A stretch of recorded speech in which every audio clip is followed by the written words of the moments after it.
नमस्कार विद्यार्थी मित्रांनो, मी शिवाजी काळे आपलं द युनिक अकॅडमीच्या प्लॅटफॉर्मवर स्वागत करतो. आज आपल्याला GS1 मधला भारतीय समाज आणि सामाजिक मुद्दे या विषयाच्या संदर्भात चर्चा करायची. या संदर्भामध्ये अभ्यास करत असताना आपण जर UPSCच्या गतवर्षांच्या प्रश्नपत्रिका पाहिल्या आणि आगामी काळामध्ये येऊ घातलेली MPSCची मुख्य परीक्षा 2025 याचा जर विचार केला तर आपल्याला जवळजवळ 70 ते 80 मार्काचे प्रश्न या पार्टवर एक्सपेक्टेड आहेत. आता याचा अभ्यास करत असताना आपण एक डिटेल मॉड्यूल याच्या संदर्भामध्ये बनवलेला आहे, ज्याचे रेकॉर्डिंग्स आपल्याला पाहण्यासाठी उपलब्ध आहेत. मग या मॉड्यूलमध्ये आपण जवळजवळ 18 सेशन्समध्ये वेगवेगळ्या सिलेबसच्या पार्ट्सवर डिटेल कव्हरेज केलेलं आहे आणि त्या संदर्भात एक अतिशय संक्षिप्त स्वरूपामध्ये आज मी आपल्यासमोर या मॉड्यूल इंडियन सोसायटी संदर्भातलं अभ्यास मांडणार आहे. याच्यामध्ये आपण सिलेबसमध्ये दिलेले 10 धडे जरी कव्हर केलेले असतील तरी त्या संदर्भामधलं पहिलं लेक्चर हे तुमच्यासाठी सगळ्यात महत्वाचं आहे आणि त्या लेक्चरमध्ये आपण सब्जेक्टचं इंट्रोडक्शन तुमच्यासमोर मांडलेलं आहे. या इंट्रोडक्शनमध्ये आपण फक्त सिलेबसच नाही तर सिलेबस संदर्भात गेल्या वर्षांमध्ये आलेले प्रश्न आणि त्या प्रश्नांचं नेचर याची खूप डिटेलमध्ये चर्चा मांडलेली आहे. मग त्याच्यामध्ये कोणत्या अनुषंगाने प्रश्न विचारला जातो, तो अभ्यास करत असताना त्याच्याशी असणारा करंट अफेअर्सचा संबंध कसा आहे आणि चालू घडामोडीतून कसा सोसायटीचा प्रश्न निर्माण होतो किंवा सोसायटीवर क्वेश्चन बनवला जाऊ शकतो, हे त्याच्यामध्ये आपण अतिशय डिटेलमध्ये चर्चा केलेली आहे.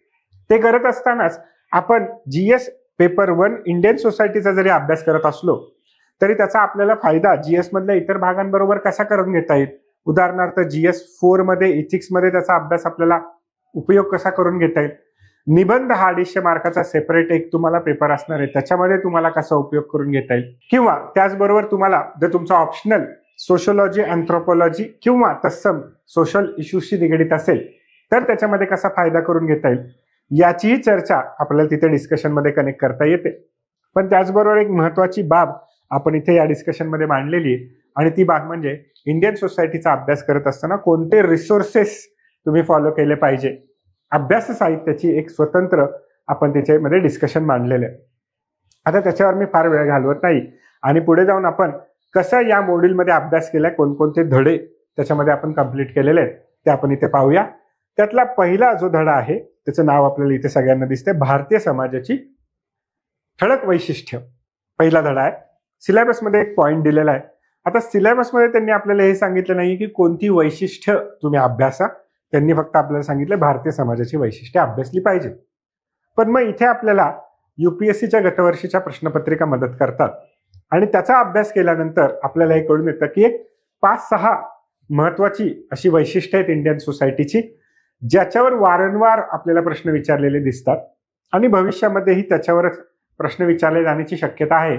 आणि म्हणून तो अभ्यास आपण इथे डिवाइड करून शिकतो, ज्याच्यामधल्या पहिल्या पार्टमध्ये लेक्चर दुसरा असेल ते आपण भारतीय समाजातली जी पुरुष प्रधान संस्कृती आपल्याला ठळकपणे दिसून येते त्याचा आपण डिस्कशन केलेलं आहे. या डिस्कशनमध्ये का भारतीय समाज हा पुरुष प्रधान आहे त्याची कारणं आपण पाहतो. त्याच्या संदर्भात पुरुष प्रधान संस्कृतीचे परिणाम विशेषतः महिला समूहावर कशा प्रकारे होतात आणि एवढंच नाही तर पुरुषांवरही त्याचे परिणाम कसे होतात याची सविस्तर चर्चा आपण तिथे केलेली आहे आणि त्याचा इम्पॅक्ट पुढच्या धड्यांवर जो आपल्याला पाहायचा आहे तोही आपण तिथे कनेक्ट करतो. पुढे गेल्यानंतर त्यातली सेकंड जो आपण म्हणूया फीचर आहे ते आपण डिस्कस केलेलं आहे आणि ते आहे भारतीय समाजातली जाती व्यवस्था.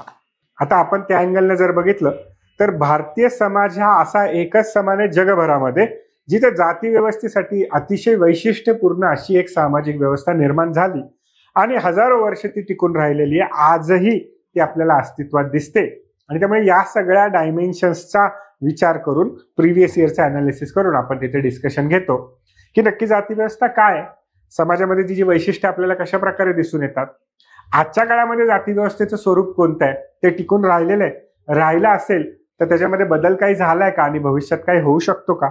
मग हे सगळा अभ्यास करत असताना या संदर्भात अनेक महान अभ्यासकांनी, विचारवंतांनी, सामाजिक संशोधकांनी आणि सुधारकांनी त्याच्यावर काम केलेले आहे. त्यांचेही विचार विशेषतः डॉक्टर आंबेडकर असतील त्याचबरोबर महात्मा गांधी असतील, महात्मा फुले असतील, यांच्याही विचारांच्या संदर्भात आपण तिथे चर्चा करण्याचा प्रयत्न केलेला आहे. तर आवर्जून सेकंड धडा तुम्ही बघा, याच्यावर वारंवार युपीएससीने प्रश्न विचारलेले दिसतात. पुढच्या पार्टमध्ये आपण भारतातली कुटुंब व्यवस्था आणि त्याचबरोबर कुटुंब व्यवस्थेशी निगडीतच असणारी विवाह व्यवस्था याचाही अभ्यास आपण तिथे मांडलेला आहे. त्या संदर्भातही आपण वेगवेगळ्या प्रकारच्या कशा कुटुंब व्यवस्था, त्याच्यामध्ये होणारे बदल, वेगवेगळ्या विवाह व्यवस्था, त्याच्यामध्ये होणारे बदल आणि दोघांचा एकमेकाशी कशी सांगड आहे, मग भारतीय समाज आणि पाश्चिमात्य समाजामध्ये तुलना केली जाऊ शकते का या दोन गोष्टीच्या बाबतीत. काही बाबतीत आधुनिकतेच्या नावाखाली भारतीय समाजामधील पारंपरिक कुटुंब आणि विवाह व्यवस्थेमध्ये बदलाच्या स्वरूपामध्ये इंट्रोड्यूस केल्या जात आहेत का आणि त्याचे परिणाम काय होत आहेत, या संदर्भातले प्रश्न आपल्याला इथे कनेक्ट होताना दिसतात. आता थोडा हा डायनामिक टॉपिक पण आपण म्हणू शकतो, कारण पुढे जाऊन आपल्याला एक महिलांच्या संदर्भातील धडा येणार आहे. मागे आपण पुरुष प्रधान संस्कृतीचा धडा पाहिलेला आहे आणि इथे कुटुंब धडा हा आपण पाहतो. त्या तिन्हींचं कॉम्बिनेशन करून बघा, युपीएससीने तुम्हाला असा एखादा प्रश्न विचारलेला आहे का भारतीय समाजामध्ये महिलांवर दुहेरी ओझ्याचा ताण का निर्माण होतो, डबल बर्डन ऑफ वर्क का निर्माण होतं. तर या 3 धड्यांचा संगम करून आपल्या उत्तरामध्ये ते आर्ग्युमेंट्स, फ्लो ऑफ थॉट आपल्याला तिथे मांडणं अपेक्षित आहे.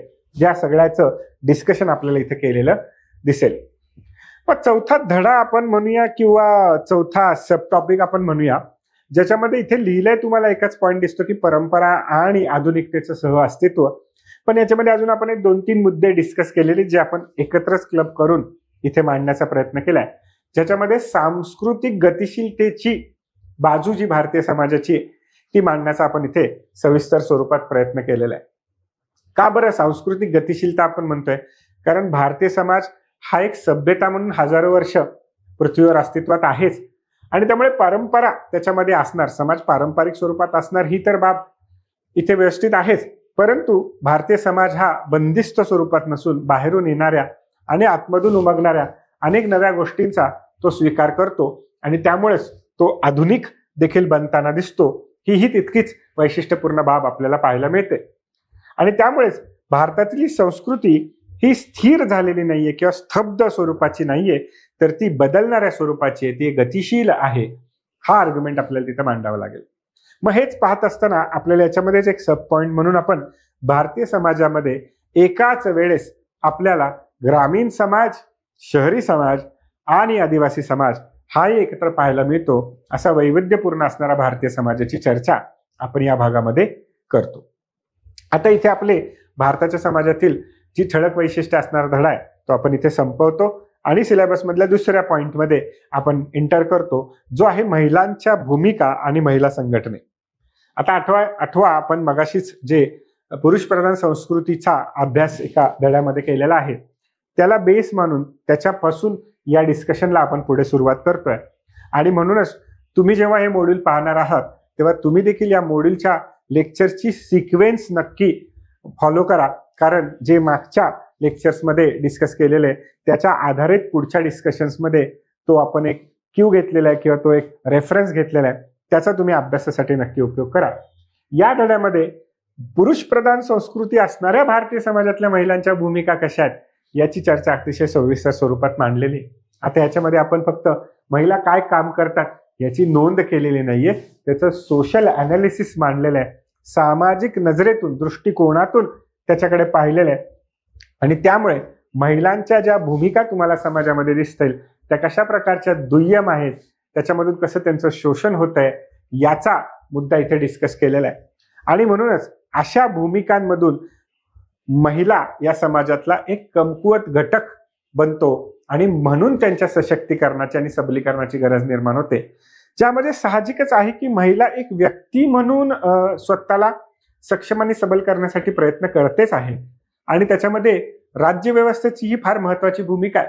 परंतु कुठे ना कुठे आपल्याला अपेक्षित असणारं महिला सबलीकरणाचं आणि सशक्तीकरणाचं जे काम आहे त्याच्यामध्ये सामाजिक स्तरावर नागरी समाजाची, सिव्हिल सोसायटीची देखील आपल्याला खूप मदत होऊ शकते आणि त्याच्या संदर्भात महिलांच्या संघटना थ्रू आपण हे सबलीकरण, सक्षमीकरणाचा रस्ता पुढे घेऊन जाऊ शकतो, ज्याच्यातून gender inequality to gender equality हा प्रवास आपल्याला साध्य करता येईल. आणि म्हणून महिलांची संघटना ही खूप महत्वाची ठरतात. आणि त्या संदर्भात अनेक चर्चा अभ्यास आपण तिथे मांडलेला आहे, जो आवर्जून तुम्ही तिथे सगळेजण पहा. आता हा धडा आपण 2 पार्ट्समध्ये डिवाइड केलेला आहे आणि या 2 पार्ट्समध्ये सखोल त्याची चर्चा केली आहे. काही PYQs पण आपण तिथे अभ्यासासाठी घेतलेले, त्याचाही तुम्ही उपयोग करू शकता. आता याच्यानंतर सिलेबसमध्ये आपल्याला 3 पॉइंट्स त्यांनी दिलेले आहेत. इंग्लिशचा सिलेबस जर आपण पाहिला तर तिथे कम्युनलिझम, सेक्युलरिझम, रिजनलिझम असे 3 सिमिलर वाटणारे टॉपिक दिसतात. आहे काही त्यांच्यामध्ये काही साधर्म्य आहेत काही बाबतीत, पण तसा प्रत्येक धडा सेपरेटच म्हणून आपल्याला डिस्कस करावा लागेल, कारण त्या प्रत्येक धड्यामध्ये स्वतःच्या बाबतीमध्ये अशा विशेष अनेक गोष्टी आहेत. सांप्रदायिकता हा महत्वाचा धडा आहे. याच्या रिलेटेड अनेक सोशल इश्यूज, सामाजिक आपल्याला मुद्दे किंवा प्रॉब्लेम्स क्रिएट आपल्याला नेहमी आपल्या भारतीय समाजामध्ये होताना दिसतात. कारण भारत हा अनेक संप्रदायांनी, अनेक धार्मिक समुदायांना बनलेला देश आहे. मग सांप्रदायिकतेमुळे निर्माण होणाऱ्या समस्या आहेत त्या कोणत्या आहेत, कशा आहेत, का आहेत, कारणं काय आहेत, या सगळ्यांचा अभ्यास याच्यामध्ये आहे आणि त्याच्यासाठी काय उपाययोजना केली पाहिजे असाही अभ्यास आपण इथे मांडलेला आहे. तसाच आपण धडा पुढे धर्मनिरपेक्षता बघतो आणि तसं बघितलं तर सांप्रदायिकता भारतीय समाजामध्ये निर्माण होऊ नये किंवा कमीत कमी स्वरूपामध्ये तिचं अस्तित्व असावं यासाठी राजकीय स्तरावर राज्य व्यवस्थेने धर्मनिरपेक्षतेचे तत्व मान्य केलेलं आहे. असा अभ्यास तुम्ही तुमच्या पॉलिटीच्या पुस्तकांमधून नक्की वाचला असेल. पण मग इथे जे तुम्ही तुमच्या GS2 पॉलिटीमध्ये शिकता त्यापेक्षा वेगळं काही शिकायचंय का? हो, नक्कीच. फारच वेगळ्या स्वरूपामध्ये आपल्याला हे डिस्कशन इथे पाहायला मिळेल. पॉलिटीमधला तुमचा राजकीय दृष्टिकोनातून धर्मनिरपेक्षतेचा जो अभ्यास आहे तो इथे आपल्याला उपयोगाचा आहेच, गरजेचा आहेच. परंतु सोशल अँगलनं पण सेक्युलरिझमचं अनालिसिस करता येतं. सोशली सेक्युलरिझमची कन्सेप्ट कशी डेव्हलप झाली हे तिथे अभ्यासणं फार इंटरेस्टिंग आहे. आणि मग त्यासाठी एक छोटंसं एक्झाम्पल मी तुम्हाला देईल. बघा, भारतानं सेक्युलरिझम हे कॉन्स्टिट्यूशन ऑफ इंडियामध्ये मांडलं, ऍक्सेप्ट केलं, ह्याला एक 75 वर्षाचा इतिहास आहे. पण भारतीय समाज सांस्कृतिक दृष्टिकोनातून धर्मनिरपेक्ष आहे ह्याला हजारो वर्षांचा इतिहास आहे. आणि त्यामुळे पॉलिटिकल कन्सेप्ट म्हणून सेक्युलरिझम ही तशी नवी आहे, सोशल कल्चरल कन्सेप्ट म्हणून ही फार जुनी आहे. आणि त्या सोशल कल्चरल कन्सेप्टचं आपण इथे धर्मनिरपेक्षतेमध्ये अभ्यास करूया. त्यानंतर पुढचा धडा फारच इंटरेस्टिंग धडा आहे, लोकसंख्या आणि त्या संबंधित असणाऱ्या समस्या. यालाही आपण 2 भागामध्ये डिवाइड केले. जरा मोठा धडा आहे. का? कारण तसं बघितलं तर आपला हा धडा जॉग्राफीमध्ये आपल्याला कनेक्ट होतो. डेमोग्राफिक स्टडीज हा जॉग्राफीचा भाग आहेच, पण मग इथे अभ्यास करत असताना आपल्याला त्याच्या जॉग्राफिकल आर्ग्युमेंट्स माहिती असणं अपेक्षित आहेच. पण त्याचबरोबर त्याचं सोशल अनालिसिसच्या बेसिसवर आपल्याला UPSCने अनेकदा प्रश्न विचारलेले आहेत.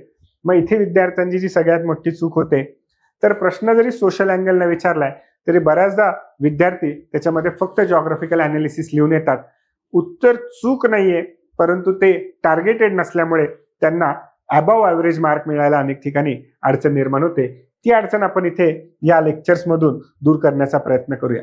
सिमिलर टाईपची अडचण आपल्याला पुढच्या धड्यांमध्ये पण दिसते. विशेषतः प्रदेशवाद हा धडा आपण जिथे करतो आणि पुढे अजून एक धडा आपण करणार आहे तो म्हणजे दारिद्र्य. या ठिकाणी आपल्याला ती अडचण आहे. प्रदेशवादाचा धडा हा देखील आपल्याला भारतामध्ये पॉलिटिकल जे रिस्ट्रक्चरायझेशन झालं, ज्या राज्यांची निर्मिती झाली त्याच्यामधून प्रदेशवादाची निर्मिती झाली असा अभ्यास तुम्ही तुमच्या पुस्तकांमध्ये अनेक ठिकाणी वाचला असेल. पण खरोखर ऍडमिनिस्ट्रेटिव्ह किंवा पॉलिटिकल अँगलनच रिजनलिझम हा टॉपिक डिस्कस केला पाहिजे का त्याच्या मागे सोशल अनालिसिस आहे, हा फार इंटरेस्टिंग मुद्दा आपण याच्यामध्ये मांडलेला आहे. आणि त्या संदर्भात PYQचे अनालिसिस करून ज्या वेगवेगळ्या एरियाज आतापर्यंत परीक्षेमध्ये विचारल्यात त्यातल्या सर्वच एरिया आपण इथे प्रयत्न केलेला आहे कव्हर करण्याचा. पॉवर्टी हा परत एकदा इंटरेस्टिंग टॉपिक आहे. इकॉनॉमिक्समध्ये तुम्ही पॉवर्टी ही कन्सेप्ट नक्कीच शिकता, परंतु मग पॉवर्टी ही फक्त इकॉनॉमिक आहे का सोशल आहे ह्याचा विचार करणं फार इम्पॉर्टंट आहे.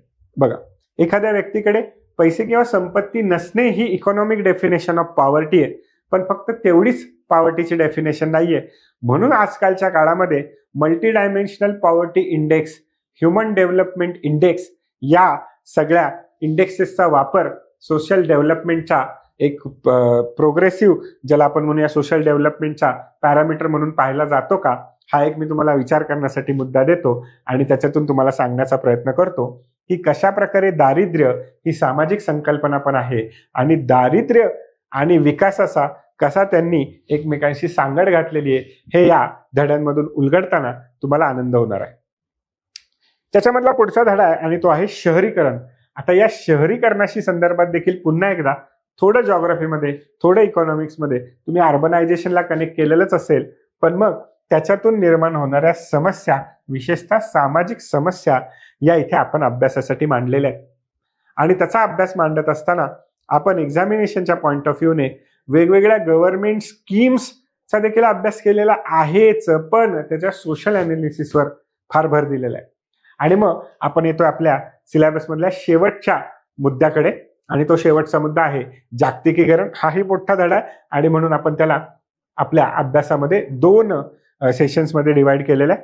आणि त्याच्यामध्ये ग्लोबलायझेशन ॲज अ कन्सेप्ट आपण शिकून घेतलेली आहे, पण त्याचं सोशल अनालिसिस, विशेषतः इंडियन सोसायटीवर त्याचा काय परिणाम होतो हा अभ्यास आपण तिथे पाहतो. विशेषतः वृद्ध, तरुण, महिला, एखाद्या विशिष्ट स्थानिक सांस्कृतिक समाज म्हणून जागतिकीकरणाचा त्याच्यावर काय परिणाम झालेला आहे, अशा अनेक विविध बाबी इथं आपल्याला डिस्कस केलेल्या दिसतात. तर मी तुम्हाला सर्वांना इथे आवर्जून आवाहन करेल की तुम्ही सगळ्यांनी JS मधलं इंडियन सोसायटीचं जे मॉड्यूल आपण बनवलेलं आहे ते तुम्ही सगळ्या जणांनी पहा आणि त्यातून तुमच्या अभ्यासाच्या दृष्टिकोनातून तुम्ही प्रयत्न करा. इतर अनेक गोष्टींसाठी तुम्हाला जर माहिती हवी असेल तर खालील दिलेल्या नंबरवर तुम्ही संपर्क साधा. धन्यवाद.